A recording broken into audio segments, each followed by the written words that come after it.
नमस्कार विद्यार्थी मित्रांनो, आजच्या व्हिडिओमध्ये आपण ग्रामसेवक भरती तांत्रिक घटक सराव संच या ठिकाणी पाहणार आहोत. आणि या सराव संचामध्ये एकूण 32 प्रश्नांची या ठिकाणी आपण उजळणी करणार आहोत. तर बघा, सगळ्यात अगोदर प्रश्न पहिला, सर्व डाळींपेक्षा टिंबटिंबमध्ये फॉस्फरिक आम्लाचे प्रमाण अधिक असते. तर ती डाळ कोणती आहे? तर ती आहे उडदाची डाळ, म्हणजेच ऑप्शन क्रमांक 1. तर बघा, उडीद ही जी डाळ आहे, तर या पिकाचे जे शास्त्रीय नाव आहे ते काय आहे? तर ते आहे विग्ना मुंगो. हे शास्त्रीय नाव आहे उडीद या पिकाचे. मूळ स्थान कोणते आहे उडदाचे? तर ते आहे आपला भारत देश. उडदामध्ये बघा, प्रथिनांचे प्रमाण किती असते? 24%. आणि कर्बोदकाचे प्रमाण किती असते? तर ते असते 60%. बीज प्रक्रिया जर आपण पाहिली उडदासाठी, तर हवेतील नायट्रोजनच्या स्थिरीकरणासाठी रायझोबियम जीवाणू संवर्धक बियाण्यास सोडून त्याची पेरणी या ठिकाणी केली जाते. आणि उडीद हे काय आहे? तर हे एक कडधान्य पीक आहे. म्हणून या ठिकाणी प्रश्नाचे योग्य उत्तर ऑप्शन क्रमांक 1.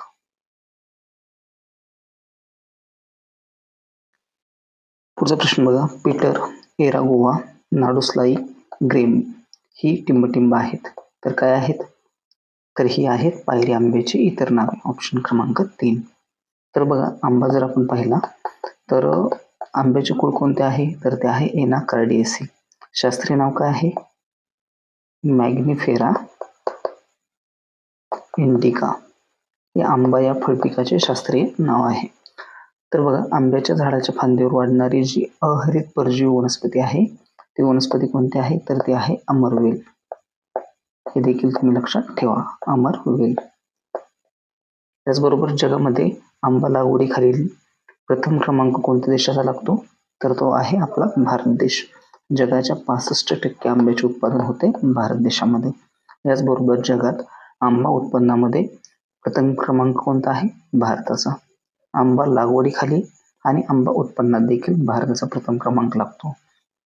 याचबरोबर आंबा उत्पन्नामध्ये भारतातील प्रथम राज्य कोणते आहे? तर ते आहे उत्तर प्रदेश. कोणते आहे? उत्तर प्रदेश.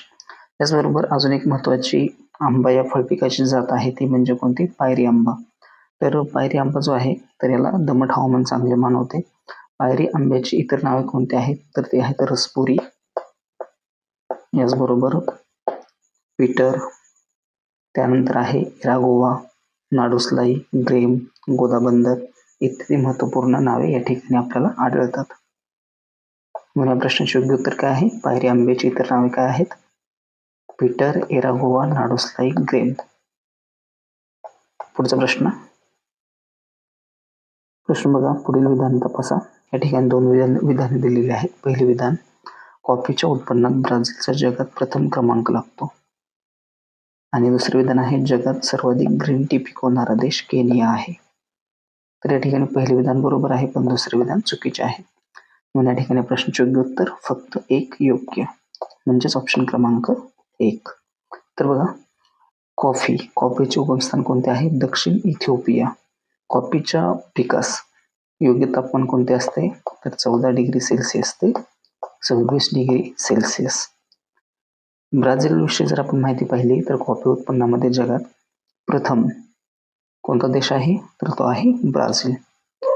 34.38% एवढे उत्पन्न ब्राझील या देशामध्ये कॉफीचे घेतले जाते.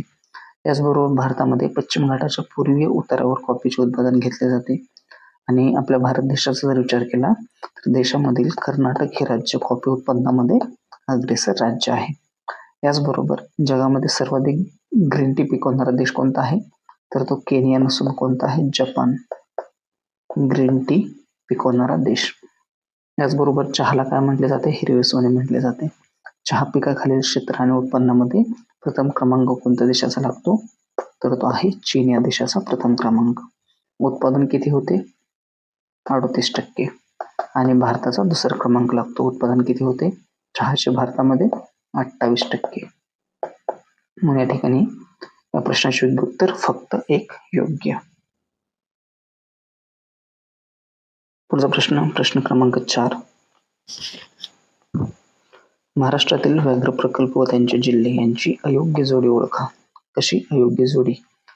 ताडोबा अंधारी व्याघ्र प्रकल्प कुठे आहे? चंद्रपूर जिल्ह्यामध्ये. तर हे या ठिकाणी बरोबर आहे. तर ताडोबांधारी हा दुसरा व्याघ्र प्रकल्प आहे. याची स्थापना कधी झाली होती? 1993 मध्ये. त्यानंतर बघा मेळघाट व्याघ्र प्रकल्प कुठे आहे? अमरावतीमध्ये. 1974 मध्ये स्थापना झाली आणि मेळघाट हा महाराष्ट्रामधला पहिला व्याघ्र प्रकल्प आहे. याचबरोबर बोर व्याघ्र प्रकल्प कुठे आहे? वर्धामध्ये. 1 जुलै 2014 मध्ये 6वा व्याघ्र प्रकल्प महाराष्ट्रामध्ये स्थापन करण्यात आला. याचबरोबर नवेगाव नागझिरा व्याघ्र प्रकल्प कुठे आहे? तर नागपूर येथे नसून तो कुठे आहे? गोंदिया जिल्ह्यामध्ये. कुठे? गोंदिया जिल्ह्यामध्ये. स्थापना कधी झाली? 2013 मध्ये. आणि हा 5व्या क्रमांकाचा व्याघ्र प्रकल्प देखील आहे. याचबरोबर नागपूर या ठिकाणी पेंच व्याघ्र प्रकल्प आहे. कोणता? पेंच. स्थापना कधी झाली? 1999 मध्ये. आणि हा 3रा व्याघ्र प्रकल्प आहे. कोणता? पेंच व्याघ्र प्रकल्प. याचबरोबर सह्याद्रीचा जो व्याघ्र प्रकल्प आहे, सह्याद्री व्याघ्र प्रकल्प, याची स्थापना झाली होती 2007 मध्ये. आणि याच्यामध्ये कोणकोणत्या जिल्ह्याचा समावेश होतो? सह्याद्री व्याघ्र प्रकल्पामध्ये सांगली, सातारा, कोल्हापूर आणि रत्नागिरी. म्हणून या ठिकाणी या प्रश्नाचे योग्य उत्तर ऑप्शन क्रमांक 2 नवेगाव नागझिरा नागपूर जिल्ह्यामध्ये नसून कुठे आहे? गोंदिया जिल्ह्यामध्ये. पुढचा प्रश्न क्रमांक 5. महाराष्ट्रात अवर्षणग्रस्त प्रदेशाचे क्षेत्रफळ सुमारे टिंब चौरस किलोमीटर आहे. अवर्षणग्रस्त तर किती आहे? 61,600 चौरस किलोमीटर. ऑप्शन क्रमांक 3. तर बघा महाराष्ट्र राज्य हे उष्णकटिबंधीय हवामान प्रदेशामध्ये मोडते. महाराष्ट्रामध्ये सर्वाधिक पाऊस हा 85% पाऊस हा नैऋत्य मोसमी वाऱ्यापासून मिळतो. महाराष्ट्रातील अवर्षणग्रस्त प्रदेशात पावसाचे प्रमाण 300 ते 500 मिलीमीटर पर्यंत असते.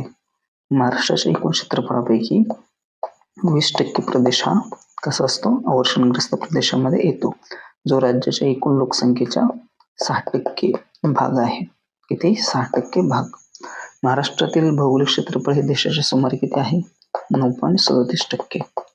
आणि भारतातील एकूण जलसंपत्तीचा सुमारे 14.59%. पाणी साठा हा महाराष्ट्रासाठी उपलब्ध आहे. तरीही महाराष्ट्रामध्ये जवळपास जर पाहिले तर 126 तालुके हे कायमचे दुष्काळी आहेत.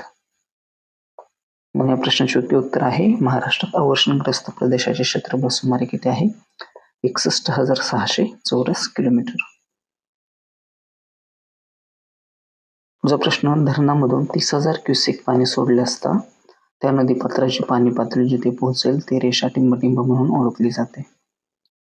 ती रेषा व्हाईट लाईन म्हणून ओळखली जाते, म्हणजेच पांढरी रेषा. ऑप्शन क्रमांक 1.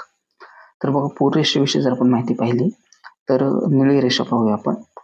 तर 20 ते 25 वर्षातून एखाद्या वेळेस नदीचे पाणी पांढरी रेषा ओलांडते आणि ज्यावेळी धरणातून 60,000 क्युसेक वेगाने पाणी सोडले जाते त्यावेळी त्या नदीपात्राची पाणी पातळी जिथे पोहोचते ती रेषा कोणती ओळखली जाते? ब्ल्यू लाईन म्हणून ओळखली जाते, म्हणजेच निळी रेषा.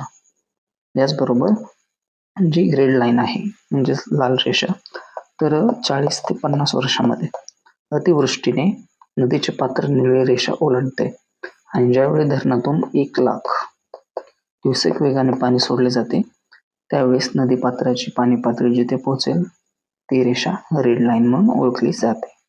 म्हणून बघा धरणातून जर 30,000 क्युसेक वेगाने जर पाणी सोडले तर त्या नदीपात्राची पाणी पातळी जिथे पोहोचेल ती रेषा पांढरी रेषा म्हणून ओळखली जाते. ऑप्शन क्रमांक 1.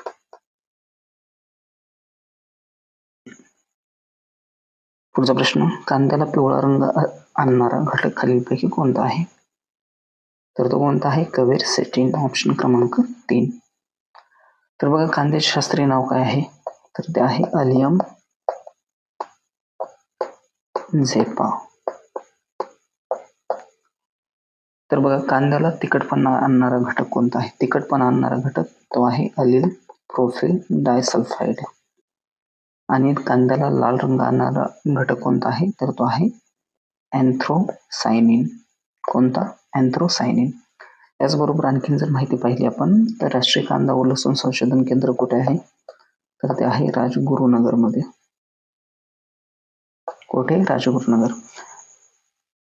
जगामध्ये कांदा उत्पन्नात आणि लागवडीत प्रथम क्रमांकाचा देश कोणता आहे? तर तो आहे, प्रथम क्रमांकाचा देश आहे चीन आणि दुसरा म्हणजे आपला भारत देश. सर्वाधिक कांदा उत्पादन करणारे जर आपण भारतामधील राज्य पाहिले तर ते कोणते आहे? आपले महाराष्ट्र. आणि कांदा उत्पन्नामध्ये आणि लागवडीमध्ये प्रथम क्रमांकाचा महाराष्ट्रामधील जिल्हा तो कोणता आहे? तर तो आहे नाशिक जिल्हा. कोणता? नाशिक जिल्हा.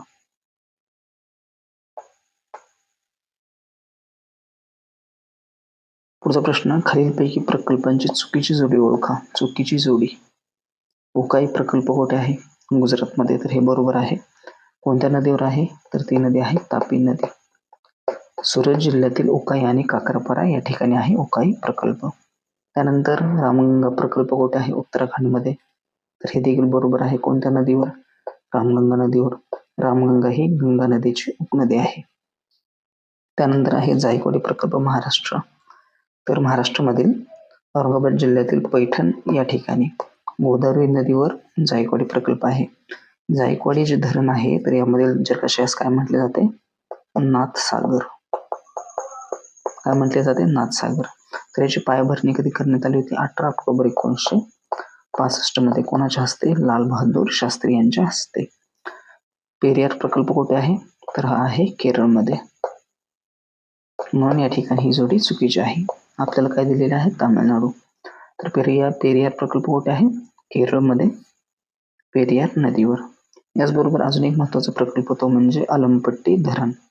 कुठे आहे? कर्नाटकमध्ये. कोणत्या नदीवर आहे? कृष्णा नदीवर. याच्या जलाशयास काय म्हटले जाते? लाल बहादूर शास्त्री जलाशय.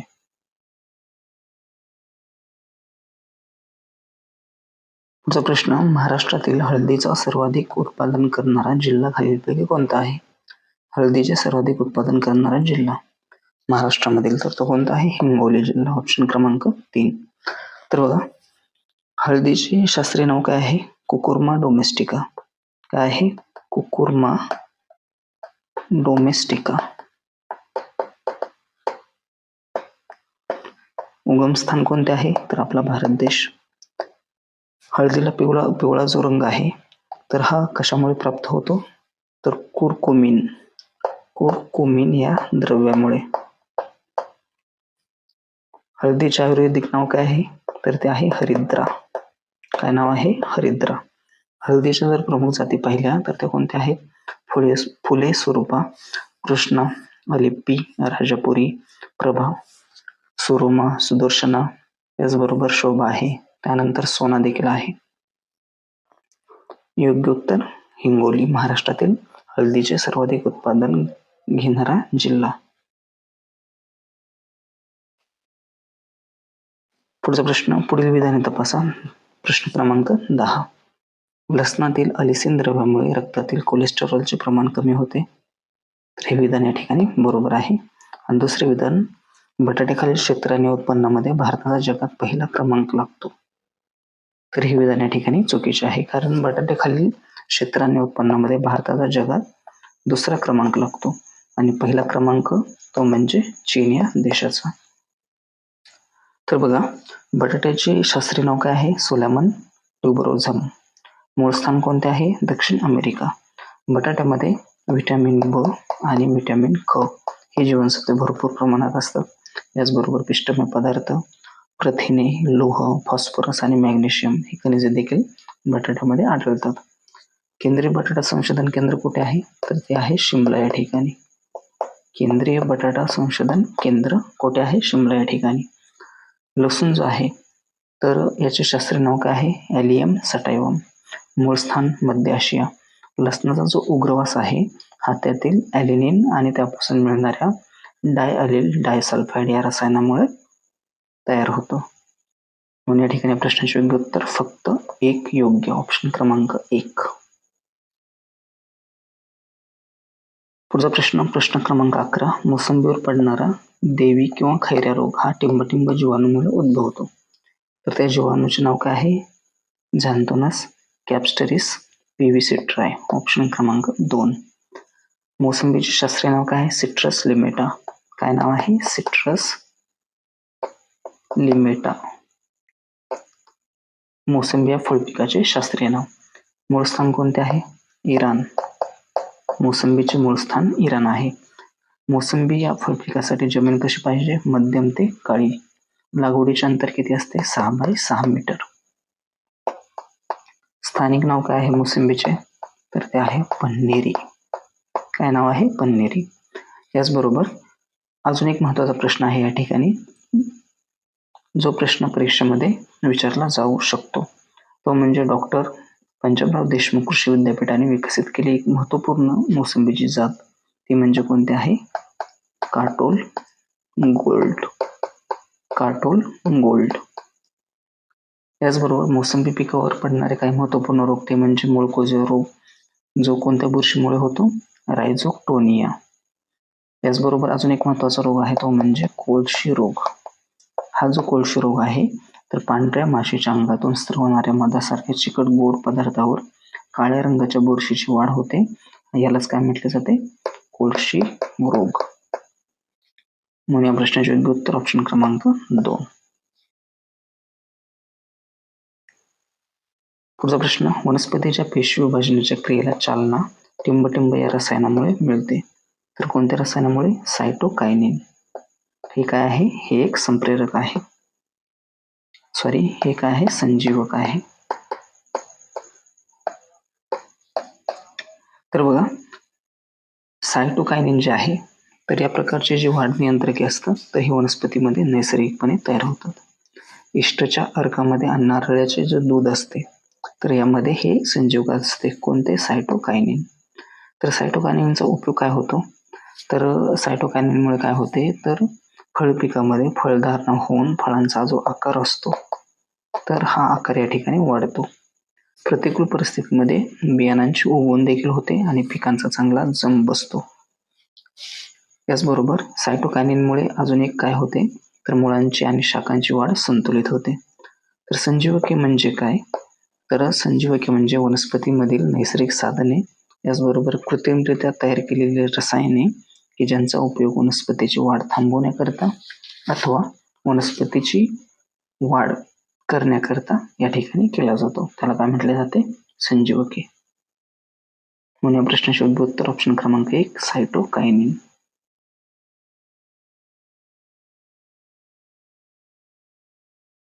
पुढचा प्रश्न, देशातील सर्वात मोठे मिरची उत्पादक राज्य खालीलपैकी कोणते आहे? कोणते आहे मिरची उत्पादक राज्य? तर ते आहे आंध्र प्रदेश. कोणते? आंध्र प्रदेश. तर बघा, मिरच्या पिकाचे शास्त्रीय नाव काय आहे? Capsicum annum. याला काय म्हटले जाते? मिरचीला आश्चर्य मसाला. उगम कुठे झाला? अमेरिकेमध्ये. अमेरिका.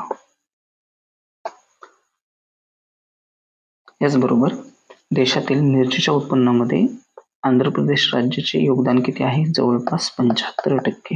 मिरची उत्पन्नामध्ये देशामध्ये आंध्र प्रदेशचे योगदान. तर बघा, मिरचीचे उत्पादन करणारी भारतामधील जी राज्य आहेत ती कोणती आहेत? महाराष्ट्र आहे, त्यानंतर कर्नाटक आहे, तामिळनाडू देखील आहे. तर बघा, मिरचीमध्ये अ आणि क हे विटॅमिन्स भरपूर प्रमाणामध्ये असतात. मिरचीला तिखटपणा कोणत्या द्रव्यामुळे येतो? कॅप्सिसिन. आणि मिरचीला लाल रंग जो आहे, तर हा कोणत्या रंगद्रव्यामुळे येतो? कॅप्सेंथिन. कोणत्या? कॅप्सेंथिन. याचबरोबर मिरचीमध्ये काही जे महत्वपूर्ण रोग आहेत ते म्हणजे कोणते? Lip curl virus. त्यालाच आपण काय म्हणतो? चुरडा मुरडा. याच्यावर प्रादुर्भाव या रोगाचा कशामुळे होतो? मिरचीमध्ये फुलकिडे, मावा, कोळी हे मिरचीच्या पानातील काय करतात? तर जे अन्नरस असतात ते शोषून घेतात आणि त्यामुळे पानाच्या शिरामधील भागावर सुरकुत्या पडून संपूर्ण जे पान असते, तर हे पान या ठिकाणी काय होते? तर त्याची वाढ खुंटते आणि झाड कसे दिसते? रोगडे दिसते. याच्यावर उपाय काय आहे? तर उपाय देखील आहे मॅकोझेब, याचबरोबर गंधक आणि प्रोफेनोफॉस यांचे मिश्रण या ठिकाणी वापरले जाते. कोणत्या रोगासाठी? लिप कर्ल व्हायरस म्हणजे चुरडा मुरडा. याचबरोबर अजून एक महत्वाची माहिती ती म्हणजे पंतसी 1 ही जी मिरचीची जी जात आहे, तर पंतसी 1 ला ही जी मिरचीचे जे झाड असते पंतसी 1 जातीचे, तर या झाडाला ज्या मिरच्या असतात त्या कशा लागतात, तर उलट्या. हे देखील तुम्ही लक्षात ठेवा, परीक्षेच्या दृष्टीने महत्वाचे आहे.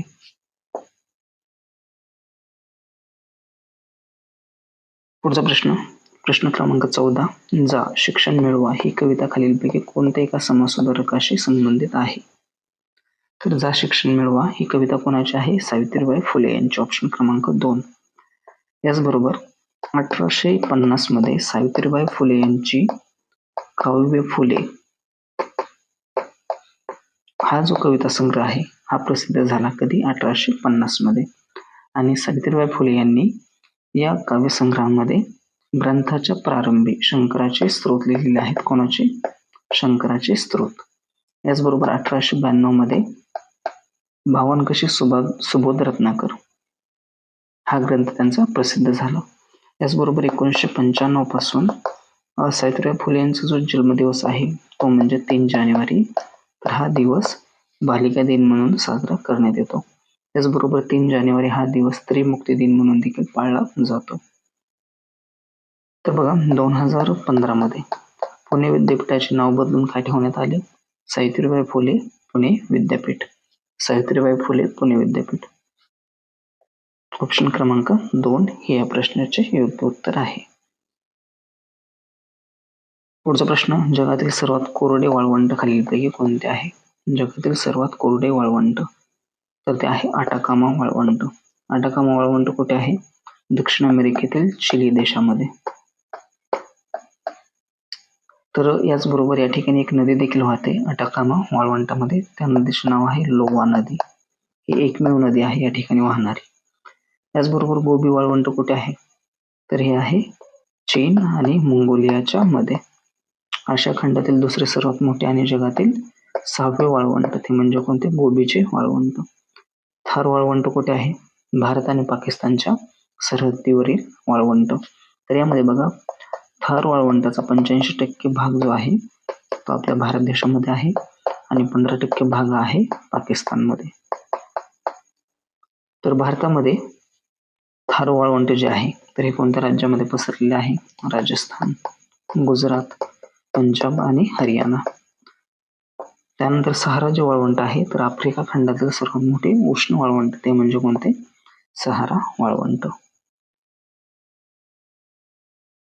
पुढचा प्रश्न, खालीलपैकी कोणत्या सम्राटाच्या काळात फाहियान भारतामध्ये आला होता? तर फाहियान हा एक चिनी बौद्ध भिक्षू होता. चिनी बौद्ध भिक्षू प्रवासी. तर बघा हा कोणाच्या काळामध्ये भारतामध्ये आला होता? तर हा आला होता चंद्रगुप्त द्वितीयच्या कार्यकाळामध्ये. तर त्याचा भारतामध्ये येण्याचा उद्देश काय होता? तर बौद्ध धार्मिक स्थळांना भेट देणे आणि बौद्ध धर्मग्रंथाची प्रती घेऊन जाणे. त्याने आपले प्रवास वर्णन एका पुस्तकामध्ये लिहिलेले आहे. त्या पुस्तकाचे नाव काय? फो को की हे त्याच्या पुस्तकाचे नाव आहे. तर महत्वपूर्ण यात्रे जर आपण पाहिले भारताला भेट देणारे ते म्हणजे डिमेकस. तर हा बिंदुसार जो होता तर याच्या कार्यकाळामध्ये आला होता आणि हा एक ग्रीक प्रवासी होता. त्यानंतर आहे मेगस्थनीज. तर हा चंद्रगुप्त मौर्याच्या काळामध्ये आला होता. चंद्रगुप्त मौर्य आणि हा देखील एक ग्रीक प्रवासी होता. त्याचबरोबर अजून एक तो म्हणजे कोणता? व्हेनसांग. तर व्हेनसांग जो होता तर हा एक चिनी बौद्ध भिक्षू होता आणि हा हर्षवर्धन राजाच्या काळामध्ये भारतामध्ये आला होता. त्यानंतर अजून एक महत्वाचा तो म्हणजे इब्न बतुता. तर जो इब्न बतुता होता तर हा मोरोक्कोचा रहिवासी होता आणि तो मोहम्मद बिन तुगलक याच्या कार्यकाळामध्ये भारतामध्ये त्याने भेट दिली होती. पुढचा प्रश्न, बाबरने भारतात मुघल राजवट कोणत्या वर्षी स्थापन केली? तर कोणत्या वर्षी? 1526 मध्ये. तर बघा 1526 मध्ये एक युद्ध झाले होते ते म्हणजे कोणते? पानिपतचे पहिले युद्ध. हे कोणामध्ये झाले होते? तर बाबर आणि इब्राहिम लोधी याच्यामध्ये बाबर विजय झाला होता आणि त्यानंतर त्याने भारतामध्ये मुघल राजवटीची सुरुवात केली होती. बाबरच्या आत्मचरित्राचे नाव काय आहे? तुजुक ए बाबरी. काय आहे? तुजुक ए बाबरी. हे कोणत्या भाषेमध्ये लिहिलेले आहे? तर तुर्की भाषेमध्ये. बाबरचा जन्म कधी झाला? 1483 मध्ये उझबेकिस्तान मधील फरगाना या ठिकाणी. बाबरचे पूर्ण नाव काय? झहिरुद्दीन मोहम्मद बाबर. तर बघा त्याच्या काही महत्वपूर्ण लढाई आहेत म्हणजे पानिपतची लढाई कधी झाली 1526 मध्ये. त्यानंतर खानवाची लढाई कधी झाली होती 1527 मध्ये.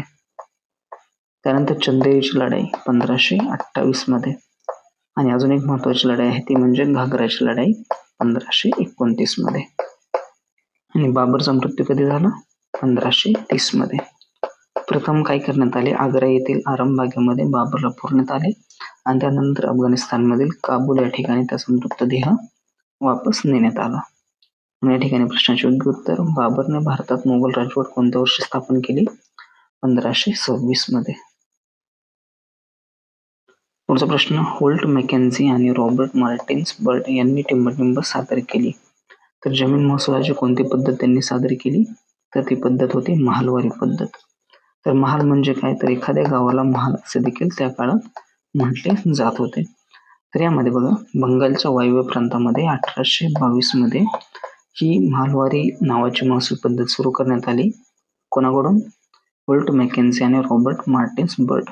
या पद्धतीमध्ये महसूल हा शेतकऱ्यापासून नाही तर संपूर्ण गावाकडून वसूल केला जात होता आणि गावाला त्या ठिकाणी काय म्हटले जाते, महाल असे म्हटले जात होते. कर वसुलीचे काम कोण करत होता महालवारी पद्धतीमध्ये, तर तो होता लंबरदार. याचबरोबर कायमधाराची पद्धत आहे तर ही कधी अस्तित्वात आली 1793 मध्ये. कोणी सुरू केली, लॉर्ड कॉर्नवॉलिस यांनी. कोणत्या ठिकाणी, बंगाल, बिहार आणि ओडिसा या ठिकाणी. त्यानंतर रयतवारी पद्धत 1820 मध्ये कोणी लागू केली, थॉमस मुनरो आणि अजून कोण, अलेक्झांडर रीड. कोणत्या ठिकाणी, मद्रास, मुंबई आणि आसाम या ठिकाणी. पुढचा प्रश्न बघा, प्रश्न क्रमांक 19, तीव्र आम्ल ठेवण्यासाठी असलेले पात्र खालीलपैकी कशाचे बनलेले असते, तर कशाचे बनलेले असते, पीबी म्हणजेच काय, शिसे. ऑप्शन क्रमांक 2. तर शिसे पात्राचा उपयोग किरणोत्सारी पदार्थ साठवण्यासाठी किंवा वाहून नेण्यासाठी केला जातो. शिसे हे आवर्त सारणीतील एक मूलद्रव्य असून त्याचा जो अनुक्रमांक आहे तर हा किती आहे 82 आणि त्याचे चिन्ह काय आहे पीबी. तर बघा शिसांचा वापर कशासाठी केला जातो, पाईप गंजरोधक प्रतिबंधक, त्याला आपण काय म्हणतो, पाईपाला गंज येऊ नये म्हणून प्रतिरोधक बनवण्यासाठी कायचा वापर केला जातो, शिसाचा. त्याचबरोबर ज्या लीड ऍसिड बॅटरी असतात त्याच्यामध्ये देखील शिसांचा वापर केला जातो. याचबरोबर जी शोल्डरिंग प्रक्रिया असते तर यामध्ये देखील शिसाचा वापर केला जातो. याचबरोबर जे प्लॅटिनम आहे तर प्लॅटिनमचा द्रवणांक किती आहे 1768 डिग्री सेल्सिअस. त्याचे चिन्ह काय आहे पीटी आणि अनुक्रमांक किती आहे 78. जे तांबे आहे तर याचा द्रवणांक किती आहे 930 डिग्री सेल्सिअस. तर जे तांबे आहे या ठिकाणी तांब्याचा जो द्रवणांक आहे तर तो आहे 1085 डिग्री सेल्सिअस आणि त्याचे जे चिन्ह आहे तर हे आहे Cu कॉपर आणि त्याचा अनुक्रमांक किती आहे 29. आणि जे पितळ आहे तर हे पितळ तांबे आणि जस्त यांच्या मिश्रणापासून तयारी केले जाते. आणि पितळाचे जे द्रवणांक आहे पितळ या मूलद्रव्याचा तर तो किती आहे 930 डिग्री सेल्सिअस आणि हे कशाचे संमिश्र आहे, तांबे आणि जस्त यांचे संमिश्र. पुढचा प्रश्न बघा, प्रश्न क्रमांक 20, संत गोरा कुंभार यांची समाधी खालीलपैकी कोणत्या ठिकाणी आहे, तर कोणत्या ठिकाणी, तेरढोकी. कुठे आहे, उस्मानाबाद जिल्ह्यामध्ये म्हणजे धाराशिव जिल्ह्यामध्ये तेरढोकी या ठिकाणी. कोणाची समाधी आहे, संत गोरा कुंभार यांची. तर संत गोरा कुंभार हे महाराष्ट्रातील वारकरी संप्रदायामधील एक थोर संत होते. त्यांनी 20 एप्रिल 1317 मध्ये धाराशिव जिल्ह्यातील तेरढोकी या गावामध्ये समाधी घेतली होती. तर बघा प्रसिद्ध ठिकाण पंढरपूर या ठिकाणी कोणत्या एका संताची समाधी आहे, तर ते संत कोणते, संत चोखामेळा. संत चोखामेळा यांची समाधी आहे पंढरपूर या ठिकाणी. मोजरी या ठिकाणी, अमरावती जिल्ह्यातील मोजरी या ठिकाणी संत तुकडोजी महाराज यांची समाधी आहे. आणि शिर्डी या ठिकाणी कोणाची आहे, हे तर सगळ्यांनाच माहित आहे, संत साईबाबा. त्यांची समाधी कुठे आहे? शिर्डी या ठिकाणी. पुढचा प्रश्न बघा, प्रश्न क्रमांक 21. सह्याद्री पर्वतरांगेची लांबी महाराष्ट्रात सुमारे किती किलोमीटर आहे? तर बघा, सह्याद्री पर्वतरांगेची जी निर्मिती आहे, सह्याद्रीची निर्मिती कशापासून झालेली आहे? बेसॉल्ट या खडकापासून. बेसॉल्ट या अग्निजन्य खडकापासून. सह्याद्रीची उंची किती आहे? सुमारे 900 ते 1200 मीटर. पश्चिम घाटाची एकूण लांबी किती आहे? 1600 किलोमीटर. आणि महाराष्ट्रामध्ये सह्याद्रीची लांबी किती आहे? 440 किलोमीटर. म्हणजेच ऑप्शन क्रमांक 2. सह्याद्रीचा जो वरचा भाग आहे त्याला काय म्हटले जाते? घाटमाथा.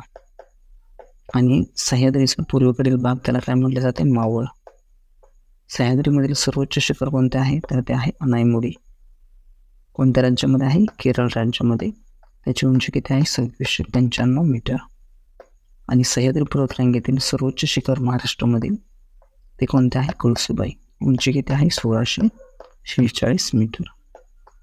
म्हणून या प्रश्नाचे योग्य उत्तर ऑप्शन क्रमांक 2, 440 किलोमीटर. पुढचा प्रश्न क्रमांक 22. 1934 मध्ये भारतासाठी संविधान सभेची मागणी सर्वप्रथम कोणी केली होती? तर ते केले होते मानवेंद्रनाथ रॉय यांनी. ऑप्शन क्रमांक 1, M.N. रॉय. तर बघा, यानंतर 1934 मध्ये त्यांनी M.N. रॉय यांनी संविधान सभेची भारतासाठी मागणी केली. त्यानंतर भारतीय राष्ट्रीय काँग्रेस डिसेंबर 1934 मध्ये पहिल्यांदा घटना तयार करण्यासाठी संविधान सभेची औपचारिकपणे मागणी केली.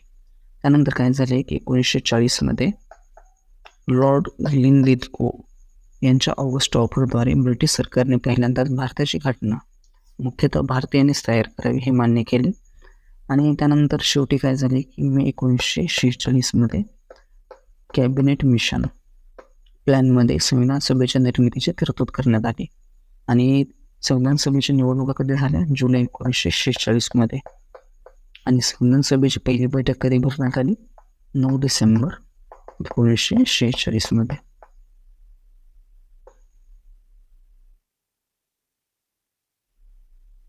पुढचा प्रश्न, खालीलपैकी कोणत्या गव्हर्नर जनरलने भारतामध्ये सांख्यिकी सर्वेक्षण विभागाची स्थापना केली? तर कोणी केली? लॉर्ड मेयो याने. Lord Mayo. ऑप्शन क्रमांक 1. तर बघा, याच्याच कार्यकाळामध्ये 1872 मध्ये देशातील पहिली जनगणना झाली होती. महसूल, कृषी आणि वाणिज्य विभागाची देखील स्थापना कोणी केली होती? लॉर्ड मेयो यांनी. मेयोचा कार्यकाळ किती होता? 1869 ते 1872 मध्ये. तर काय झाले 1872 मध्ये अंदमानमध्ये कैद्यांची पाहणी करताना एका अफगाण कैद्याने त्याची हत्या केली. त्याचे नाव काय होतं? शेर अली आफ्रिदी. याचबरोबर स्टॅटिस्टिकल सर्वे ऑफ इंडिया म्हणजे सांख्यिकी सर्वेक्षण विभागाची स्थापना देखील कोणी केली? लॉर्ड मेयो यांनी. तर लॉर्ड मेयोला आर्थिक सत्तेचे विकेंद्रीकरण करणारा व्हाईसरॉय असे देखील म्हटले जाते. पुढचा प्रश्न, इसवी सन 320 ते इसवी सन 550 पर्यंत भारतामध्ये खालीलपैकी कोणत्या राजवंशाने राज्य केले? तर तो राजवंश कोणता होता? गुप्तवंश. ऑप्शन क्रमांक 3. तर गुप्तवंशाची स्थापना कोणी केली? श्रीगुप्त याने. कोणी? श्रीगुप्त. गुप्त कालखंड जो होता तर हा भारताचा सुवर्ण काळ असं मानला जातो. तर गुप्त राजवंशामधील काही महत्त्वाचे राज्यकर्ते ते म्हणजे कोणते? चंद्रगुप्त प्रथम, समुद्रगुप्त, चंद्रगुप्त द्वितीय आणि याचबरोबर अजून कोणतं आहे? कुमारगुप्त. तर गुप्त राजवंशाची जी राजधानी होती ती कोणती होती? पाटलीपुत्र. त्यांची भाषा कोणती होती? संस्कृत. तर बघा, महाराष्ट्रातील अजिंठा, वेरूळ येथील ज्या लेण्या आहेत तर या गुप्त काळातच भरवण्यात आल्या होत्या. याचबरोबर गुप्त राजवंशामध्ये एक महत्त्वाचे कवी होऊन गेले ते म्हणजे कोणते? कवी कालिदास.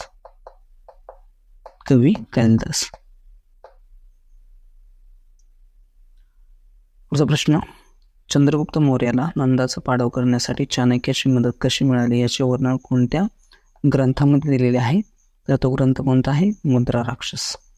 मुद्रा राक्षसचे लेखक कोण आहेत? विशाखा दत्त. कोण? विशाखा दत्त. तर विशाखा दत्त यांचे संस्कृत भाषेतील हे एक नाटक आहे ते म्हणजे कोणते? मुद्रा राक्षस. यामध्ये त्यांनी चंद्रगुप्त मौर्य यांच्या सत्ता काळामधील वर्णन या ठिकाणी केलेले आहे. त्यानंतर अर्थशास्त्र कोणी लिहिले? चाणक्यांनी, त्यांना काय म्हटलं जाते, कौटिल्य. इंडिका कोणी दिले, मेगस्थनीज, सिल्युकस निकेटरचा राजदूत, जो चंद्रगुप्त मौर्याच्या दरबारात आला होता. त्यानंतर दिव्यवदन काय आहे, हे एक बौद्ध साहित्य आहे.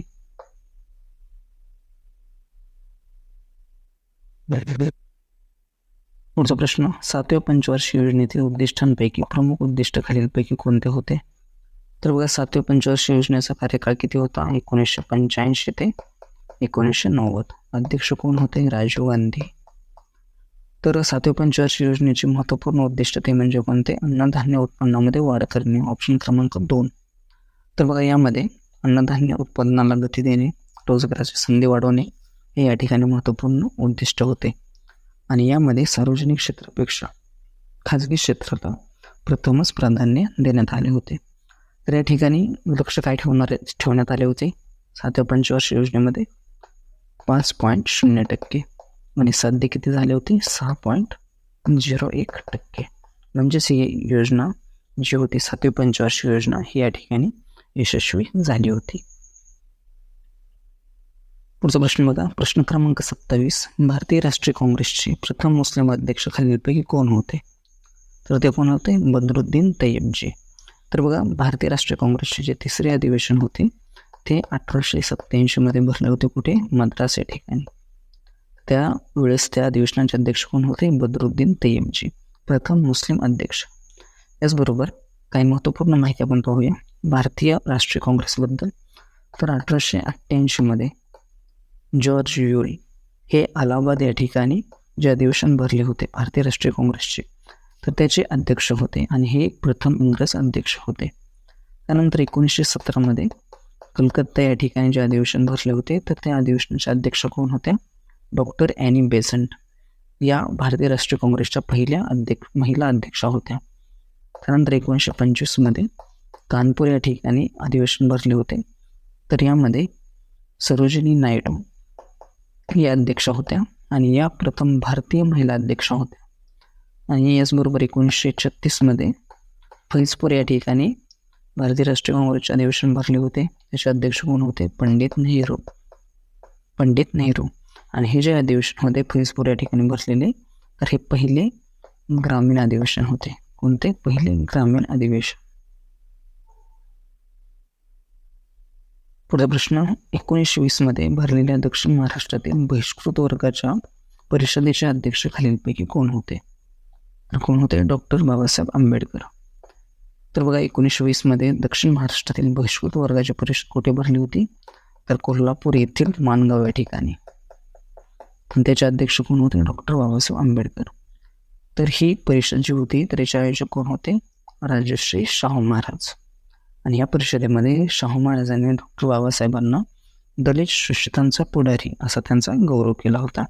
त्याचबरोबर अजून एक महत्त्वपूर्ण माहिती ती म्हणजे 1920 मध्ये नागपूर या ठिकाणी अखिल भारतीय बहिष्कृत समाजाची पहिली परिषद भरली होती आणि याचे अध्यक्ष कोण होते, राजश्री शाहू महाराज. आणि या परिषदेच्या कायम फंडासाठी राजश्री शाहू महाराज यांनी 5,000 रुपये या ठिकाणी दिले होते. यानंतर पुढचा प्रश्न, कृषाण या शब्दाचा योग्य समानार्थी शब्द ओळखा. तर कृषाण या शब्दाचा योग्य समानार्थी शब्द आहे तो म्हणजे आग. तर बघा, वायू या शब्दासाठी योग्य समानार्थी शब्द तो म्हणजे समीर. त्याचबरोबर अजून कोणता आहे, वारा. जल या शब्दासाठी समानार्थी शब्द तो म्हणजे नीर. याचबरोबर पाणी. पर्वत या शब्दासाठी समानार्थी शब्द तो म्हणजे गिरी. त्याचबरोबर काय आहे, अद्री. आणि या ठिकाणी प्रश्नाचे योग्य उत्तर ऑप्शन क्रमांक 2 आग. पुढचा प्रश्न, ठराविक वेळी प्रसिद्ध होणारे या शब्दसमूहासाठी योग्य शब्द ओळखा. ठराविक वेळी प्रसिद्ध होणारे ते म्हणजे काय असते, नियतकालिक. ऑप्शन क्रमांक 4 नियतकालिक.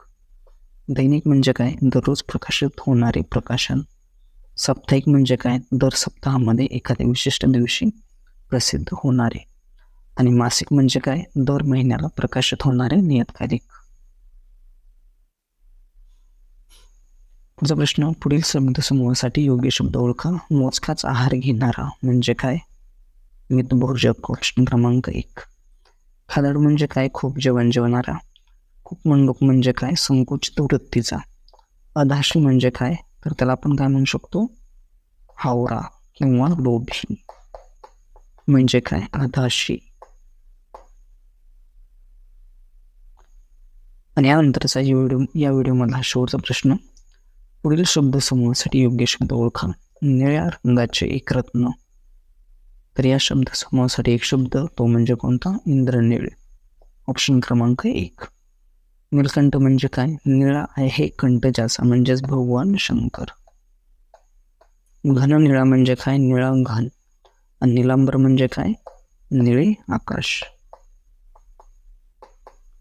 सो फ्रेंड्स, अशा प्रकारे आपण काही महत्त्वपूर्ण 32 अशा प्रश्नांच्या ठिकाणी सराव केलेला आहे. So friends, thanks for watching.